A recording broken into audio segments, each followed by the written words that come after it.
ultimately what you do care about is trust and changing like hearts and minds. Yeah. And if a creator is able to Impact. get someone to open up their wallet and spend money, it's a very good chance good they're going to be chance. very good at changing hearts and minds as well, right? Yeah. There oftentimes people like to say brand or performance, but sometimes they're the same.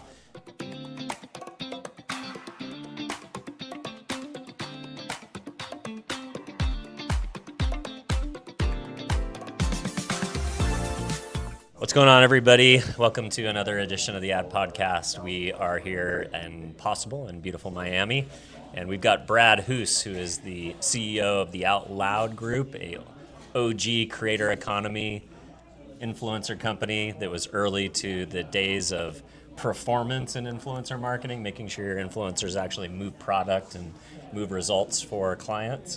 Welcome on, man. Appreciate you spending Thank you. some I time. appreciate it. And was that a pun with the OG Out Loud Group? I wasn't sure if it was or let's not, go, but it was let's really go. good. Just that so many companies that started off in influencer marketing when you guys did are no longer with us. It's true. Or they've been acquired and turned into something else. And you guys still independent? We are. Actually, you guys are making your own acquisitions now, right? We have made a few acquisitions. Yeah. Yes, but like happy to be independent. Let's go. You know. Yeah. So it's never boring. It's always changing. Let's go. Well, tell me a little bit about, for those that might not be familiar with Outloud Group, maybe give them a little bit of a Cliff Notes, and then we'll jump into your possible experience, what you've been up to this week, what you seeing. Yeah, absolutely. So yeah, you nailed it, right? So we're the Outloud Group. We're an influencer marketing agency that works with high growth and enterprise brands, and majority of what we do is very performance driven. We certainly do like maybe a third of our work is more top of funnel and branding work, but I think why brands really love the idea of working with us is because we have like proprietary performance data in terms of like, hey, how have all these creators done in terms of driving traffic and driving sales for brands, and we go really deep in the reporting analytics. And the reason they start working with us, or whatever word I use, my memory's full fried, but is that I think the reason why people start to work with you and the reason they ultimately continue to work with you can at times be different. Yeah, totally. They come to you for they think they're getting one thing, and then they sometimes get that plus some other things that make you a little bit more sticky, right? Exactly. I mean, ultimately, like, hey, we're an extension of our client's team. That doesn't mean that we don't lead them and challenge them. But you have to be able to work like super closely together and have it be a good experience. And so I think that's the reason people stick with most any agency. Yeah, it's a relationship business still. Totally. Your 1 hour of the week or more with your agency should be the best hour of your week. Shouldn't be a drain. Shouldn't be, people that you don't love spending time with, right? That's right. Yeah, you've been through a few wars yourself, Dylan, right? For sure. Yeah, that's absolutely accurate. It's something we do pride ourselves on. I love it. So talking about performance, is this data that you guys have harvested yourself through the years and years of running campaigns? Is it something that you're able to get through creators based on the unique relationship that you have with them?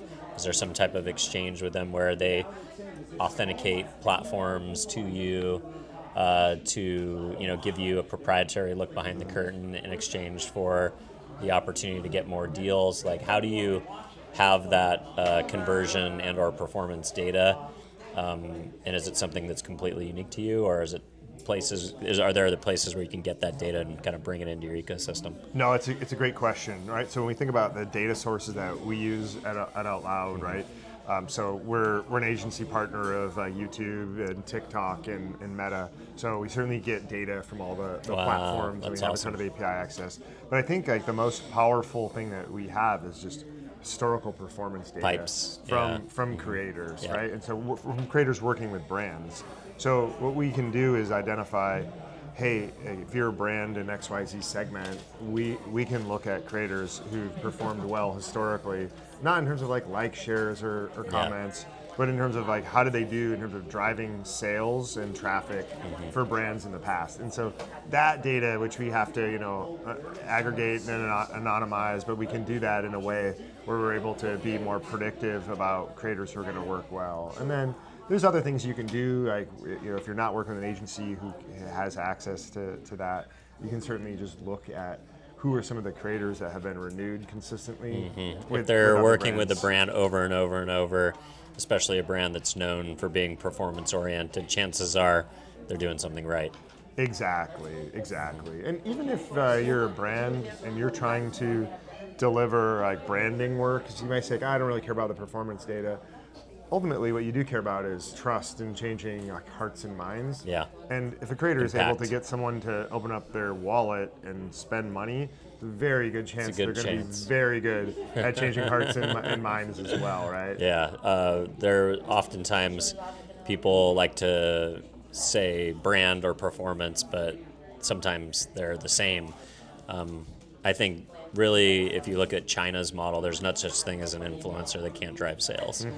And if you think about the idea that more and more, Yeah. like quite frankly, if somebody has 20 million followers and they sell one can of Vital Protein when they do the campaign, chances are there's probably something shady going on. Right. No, it's A lot of true. these audiences It's true. aren't real, Yeah, Yeah. no doubt about it. I think you mentioned like you mentioned the combination of like brand and performance. I feel like that's one of the things that we're seeing right now, which is great and an exciting time for us, where we do see brands wanting to work with us across brand and performance, and in some cases we're also like working as almost consultants. It's not how we operate, but almost as consultants to help them understand best practices across the industry, to be able to have an influencer department, right? I mean, I think P&G made the announcement. This is not new news, but that over 50% of their budget is going to go to influencer. Yeah. So That's, I think, a trend that you're seeing often now is that creator budgets are nearing 50% of spend. absolutely. Yeah. And so having an org structure set up the old way around performance and brand and building a marketing organization around that really doesn't make sense anymore for a lot of brands. And so when you have creator being the biggest source of spend, it makes sense to have the org structure to follow that as well, and to have the org structure be built around the creator economy. And you can still use creators for performance or for branding, but to have it set up in a way that it all funnels together to a department where I can touch base with the creators, and that's super interesting. When you see an organization like P&G say 50% of my spend is going to influencer, and I think Unilever actually was the first to make that announcement, and with those types of numbers, does that give you hope that this whole AI creative ecosystem, like at the end of the day, creators are humans, Right. and they may be leveraging AI in their creative process, but they're not AI content, that's for sure. Do you see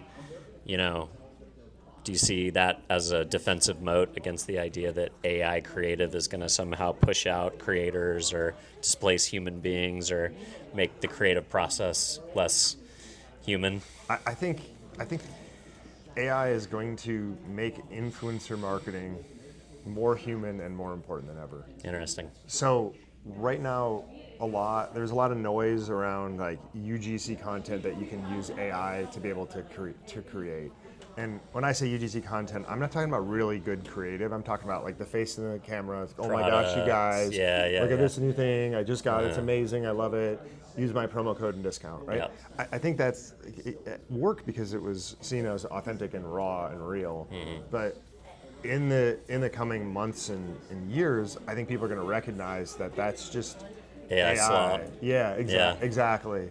But you have creators who people know are human, right? That's going to even carry more Be weight. a premium on humanity, premium on creator, pure, or anti-AI content. I know my 10 and 12-year-old use AI in the creative context as a pejorative. Like if they're going through their social, they're like, oh, that's so Right. AI, or they call their friends AI if they do something that's like that they're not. It's like it's a negative. In their Right. mind is that. So I think there's definitely that.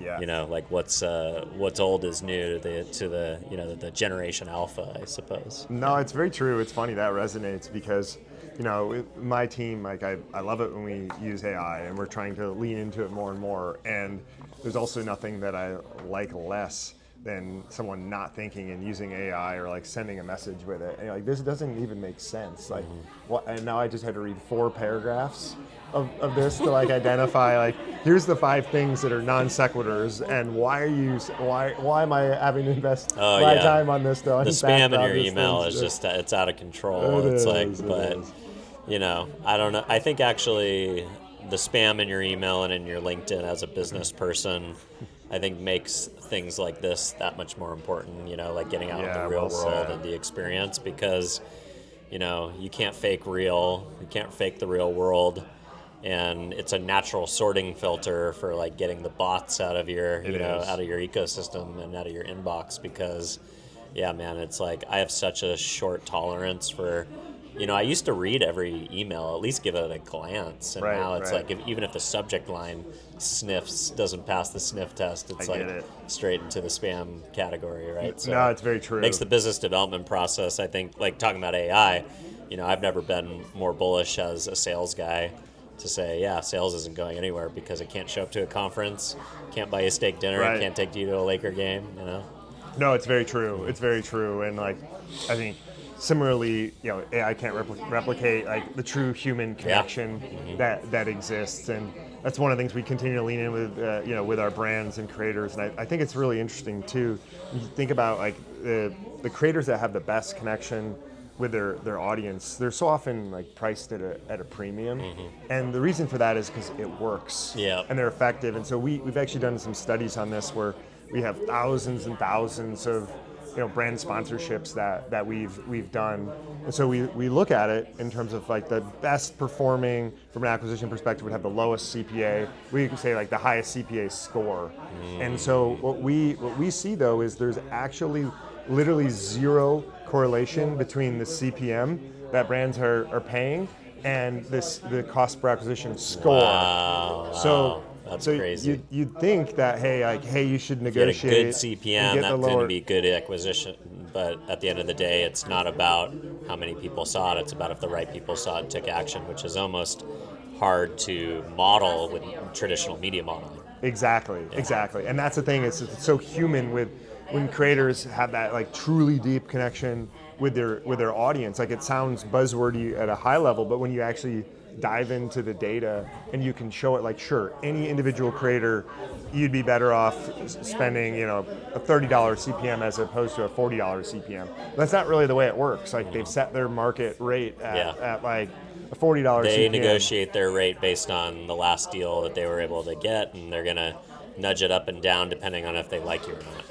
Yeah, and their market demand. For sure if they like you, and also if I like if they're booked out for 3 months, then forget about it. Yeah, exactly. My price is going to go up if I'm a creator. And guess what? Like, if the farther out I can plan, the more I'm in control of my destiny. 100%. 100%. And similarly, if I don't have a lot of brand deals, I'm going to lower my price. Right. And so lower price is not necessarily correlated at all with better performance. So I think that's one of the things that's super interesting, and talk about like being human and how do you quantify that. That's one of the insights that we've gleaned and like allows us to be able to pick those creators that do have that human connection, which is a superpower. Yeah. Very cool. All right, awesome. Well, if Brad, if folks want to continue to follow along with you or learn more about the agency, where do you want to send them? Our website's probably the best spot, outloudgroup.com. Yeah, check us out. We're always putting out new thought leadership and content, and anyone wants to jam and talk about influencer marketing, we're always happy to do so. Let's go. Appreciate your time. Yeah, thank you, Dylan. Thanks, Appreciate buddy. you.